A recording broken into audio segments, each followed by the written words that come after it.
আসসালামু আলাইকুম গাইস, আশা করি সবাই ভালো আছেন।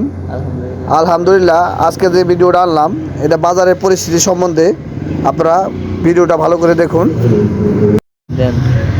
আজকে সকালে বাজার করতে গিয়েছি, বাজার পরিস্থিতি খুবই ভালো দেখলাম। সব কিছুর দামই কম। আমাদের কিছুদিন আগে ভারত সরকার বলেছিল পশ্চিমবঙ্গের একটা ভাট আছে, ওই ভাটে বলছিল আমাদের আলু পেঁয়াজ না দিলে আমরা না খেয়ে মারা যাব, না খেয়ে থাকবো। কিন্তু এখন তো দেখছি উল্টোটা। আমরা যে সস্তা জনে জিনিস খাইতেছি, এখন রীতিমতো দেখতেছি আজকে আলু কিনলাম 20 টাকা কেজিতে,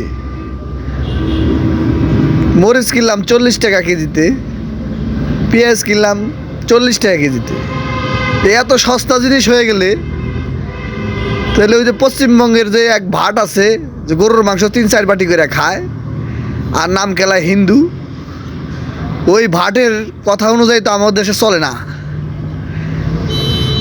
আমি ওই ভাটকে জানাতে চাই যে এইসব না করে বাংলাদেশের কাছ থেকে কিভাবে বন্ধুসুলভ আচরণ পাওয়ার জন্য, ভালো কথা বলে আমাদের সাথে মিল থেকে থাকার জন্য এই চেষ্টা করা। আর ওই ভাট